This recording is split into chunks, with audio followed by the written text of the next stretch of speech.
This isn't lemonade mouth. They didn't just suddenly meet each other and decide to pursue their dream together, overcoming the hardships of life to eventually reach stardom and completely change the world.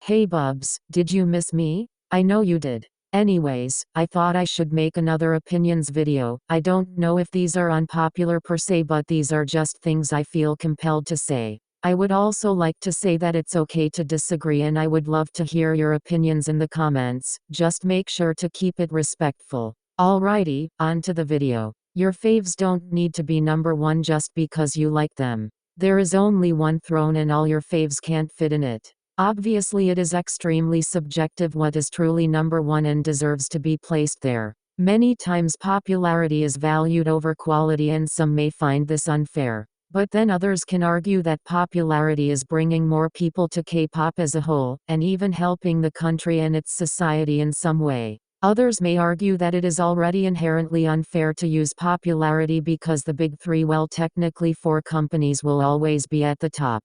There are so many different arguments that can be made on who actually deserved that music show win and who should top the charts. I remember when there was a huge feud between Pentagon's Shine and iKON's Love Scenario, but who do you think won? The one from a big three company. In conclusion, live laugh Liz. Please let your faves be co-workers in peace. This isn't lemonade mouth. They didn't just suddenly meet each other and decide to pursue their dream together, overcoming the hardships of life to eventually reach stardom and completely change the world. These were regular people with a dream that they decided to pursue because they wanted to. Lots of them were also stuck in contracts, so that even if they wanted to leave, it would be very difficult and expensive too. These were strangers who got grouped together based off the predicted and calculated success rate they would have.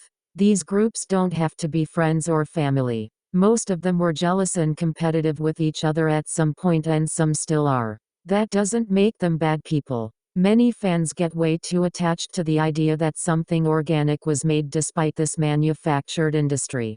A large amount of K-pop international fans don't know what a netizen is. A netizen and a K-netizen are not the same. Netizen is simply a term used to describe someone who uses the internet, especially if they use it often. So obviously a K-net is just the Korean version of that. But when you are complaining or defending netizens, you're not talking about Korean people online, you're just talking about people online. I used to be so confused on what a netizen or K-net was when I first discovered K-pop. LOL, maybe I was just projecting this whole time. Next, the trainee system needs to end. There is no moral reason that people, especially when they are mostly minors, should have to move out of their homes, relinquish contact with the outside world, do long grueling hours, being faced with abuse, having their health forced to deteriorate, and end up in debt paying for the training. Not to mention, someone can train for years and essentially have barely even the basics down for vocal, dancing, etc.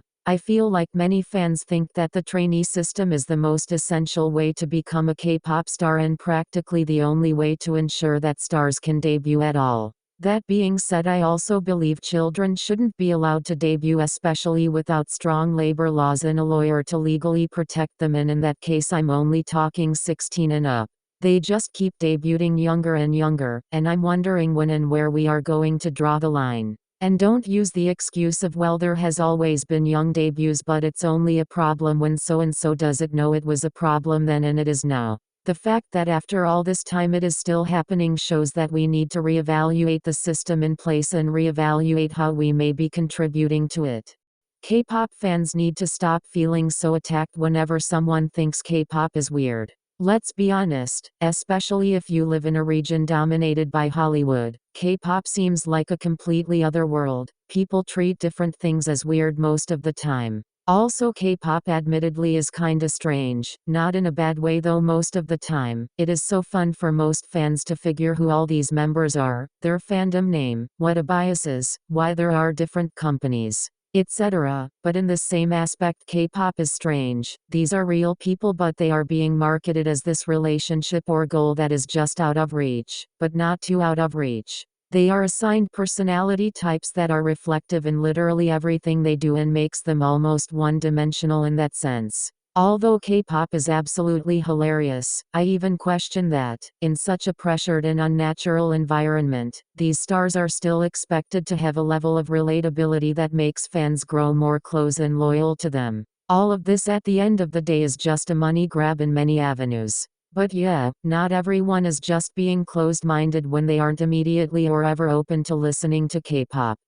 Alrighty, next is that K-pop needs to change its vocabulary. Like, tell me why we have been saying bias for over 15 years, babes. I'm sure there's a synonym out there begging to get some attention. But like, honestly, terms like netizens, locals, overrated, mistreatment, even nugu, so on and so forth got me rolling my eyes nowadays. Let's just try something different, please. And let's make sure that we actually understand the meaning of the terms we use, please and thank you.